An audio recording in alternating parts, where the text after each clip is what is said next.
Bon, maa ngi tudd El Hadj Babacar Diallo di secrétaire général de l'union régionale de Thiès nekk fii ci direction régionale bu Thiès. waaw jërëjëf ñoo ngi leen di nuyu ginnaaw bu ñu sante yàlla julli ci yonentam bu tedd bi di wax jërë ngeen jëf aussi ñi nga xam ne que ne tey jii ñoom ñoo fi bokk daje tey ci sit-in bi tey kàddu yi nga xam ne que ne tey moo ñu tax a jóg di syndicat bi nga xam ne que ni mooy syndicat des travailleurs national muy SNTPT.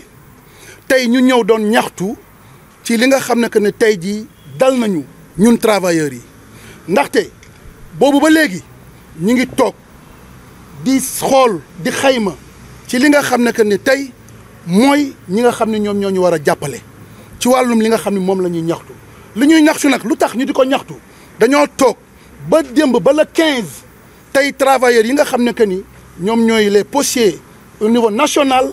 kenn fayu ko ci sa salaire alors yàgg na nag wax dëgg yàlla salaire yi di tardé mais bii dafa ëpp ndax tey ku toog ba la 15 jotoo sa salaire ba ci dernier moment ñu koy doog a viré cela veut dire que kon am na lu xew. ak boobu nag loolu moo ma tax a jug moo ñu tax a jug aussi ndax tey kenn ku ci nekk ci travailleurs yi tey sa salaire ñu ngi koy réclamer jotuñu ko de un ñi nga war a inscrire seen doom yi amuñu loo nga xam ne moom la ñu war a inscrire ñii ñi ngi leen di génne seen kër yi.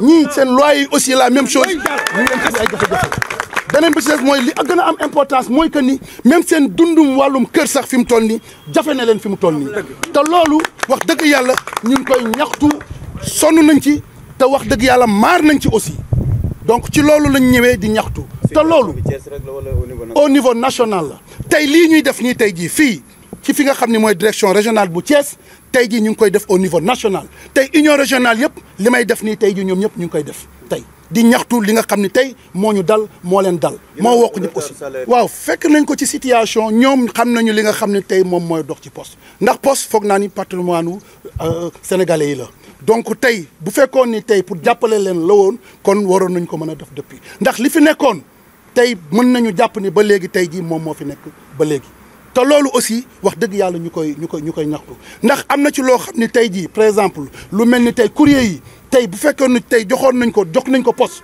tey jii poste kër gi dina gën a soxli ko waat bu fekkoon ni aussi tey jii lettres yi ci boppam jël nañ ko delloowaat ko poste tey kër gi dina gën a soxliwaat encore mais tey da ngay gis lu mel ni SDE lu mel ni Senelec lu mel ni Sonatel ñooñu ñëpp dañoo nekk di yóbbu ay lettres te lettres yooyu tey jii poste moo ko yoroon kon tey buñ ko jëloon delloowaat ko poste kon tey lu bon kon lii ñu ñaxtu tey du ñu dal. waaw kilifa yi ñoom ñoo war a mën a jàppale ndax DG bi ñu am nouveau DG la di Maguette Kane moom je pense que xam na kër gi yàgg na ci kër gi te maîtriser na kër gi kon tey bu ñu demee ba jël un postier boo xam ne xam na kër gi ñu jox ko te état jàppalewu ko kër gi du dem fenn pour mu dem fenn il faut que état accompagner ko pour mu permettre mu mën a xam moom fu mu jëm. surtout ndax tey exemple lay joxe suñu secrétaire général union nationale. di monsieur Ibrahima Sarr le 25 passé bind na la lettre par rapport au ministre de la communication bind na ko lettre mais ba jusqu'à présent amagul benn recours pour lan pour uniquement pour ñu ñëw xool ni ñuy waxtaan ci wàllum kër gi. boobu ba léegi toog amagul. boobu ba léegi toog amagul. kon tey lii nga xam ni moom la ñuy ñaxtu bu ci état jàppul je pense que ci programme am boole woon na ci poste mais ba jusqu'à présent gis ñu lenn gis ñu dara un travailleur nag di ñaxtu di toog. di sonn te ñëpp xam nañu ni postiers yi ay liggéeykat lañu liggéey boobu ñi nga xam ne moom la ñu nekk di ko def kon tey war nañu mën a état jàppale poste pour kër gi gën a soqali ko encore. lan mooy seen gis-gis si kaddu premier ministre barki démb mu nii fi ñu fekk réew mi kon tey da ngeen war a yéen syndicalistes yi toog ak moom ñu def benn pacte social grève bañ a am au moins ba ñu redressé waat réew mi. waaw xam nga loolu syndicalistes yi loolu mën ngeen ko dégg. waaw non ñun loolu ci loolu sax je pense que sama secrétaire général union nationale di monsieur Ibrahima Sarr am na benn réponse boo xam ne que ni mu ngi koy répondre à Dakar donc ñun lu ñu tax a jóg mooy ñu wax ni état na jàppale poste parce que aussi du ñu toog ba le 14 le 15 ñu xam ne war nañu def sit-in ñu doog a ñëw di fay suñu salaire tardivement tey am na ci ñoo xam ne tey jii waroon nañu ñëw fekke lii mais mënuñu ñëw parce que amuñu koom-koom te ku amul koom-koom mënoo déplacé wu di ñëw waaye normalement ñoom ñëpp parce que région yëpp waroon nañu ñëw tey jii pour teewe lii mais amuñu benn koom-koom am na ci ñoo xam ne ba jusqu'à présent seen virement jàllagul kon ci loolu dañ ciy ñaxtu pour état pour mu jàppale. léegi plan d'action bi mooy lan syndicaliste moom mooy défendre intérêt liggéeykat yi bu état bi indiwul tontu yan jéego ngeen fas yéene teg. waaw lii ñu fas yéene def foog naa ne je pense très bien que ni dinañ ko tollantiwaat bu yëf yi changé wul. lu tax ñu koy tollantiwaat mooy que ni parce que boo xoolee ci seen projet ñoom dañoo waxoon ni tey jii dinañ ci jàppale poste. parce que loolu aussi dafa nekk loo xam ne que ni postier bu nekk daf ko gëm parce que situation bi mu doon dund moom moo tax mais tey exemple laa lay jox sëñ Babacar que ni tey boo jëloon IPRES ñëw indiwaat ko poste. je pense que dina amal importance trop tey nga jëlaat Total la même chose nga jëlaat encore militaires yi indi leen fii encore la même chose kon yooyu yëpp dafa nekk loo xam ne que lu mën a soxlawaat poste la tey licence yi nga xam dañuy jël di ko joxe ñu koy jox ku nekk tey mënoon na jaar poste lu bon poste mu jaar ci poste di ko joxe mais ba jusqu'à présent amuñu ci leen benn retour boo xam ne tey jii presque mën nañoo jàpp ne lii mën naa soxli poste te je pense que tey c'est le 15 tey le 16 tey boo toogee ba le 16 weer bi xaaj na est-ce que weer bi dina ñëw postiers yi dinañu fay ko wala duñu fay ko est-ce que loolu aussi xamuñu fan la toll. mais tey kon yëglu la sitting la wala da ngeen fay jaar arrêté tey liggéey bi wala. tey sitting la dañuy delluwaat ci liggéey bi waaye dañuy xaar ba tey bu ñu toogatee ba le 5 gisuñu dara su boobaa dinañu gën a def loo xam ni lu gën a fort lii la. Ce sitting c'est bon, on est resté par exemple plusieurs par exemple années. On est dans cette même situation. Chaque fois, on nous promet, mais ça ne se réalise pas. Quel est le problème? Le problème, c'est que non seulement on ne perçoit pas nos salaires à temps, mais on a perdu beaucoup d'avantages. Bon, les avantages, c'est les avances. On a perdu les avances. On ne reçoit plus les avances. Le 13e mois, on le reçoit un peu tard. Et on le reçoit avec des impôts. Presque, c'est comme par exemple, un crédit de dépannage. Je l'ai dit, par exemple, lors par exemple, de la fête du travail. Et jusqu'à présent, ça persiste. Les impôts, on ne sait pas les calculer. On fait du n'importe quoi avec les impôts. D'autre part, nos enfants allaient en vacances, en colonie de vacances, ils ne peuvent plus aller. On recevait du lait et du savon, on ne peut plus le recevoir. Les choses vont de mal en pire.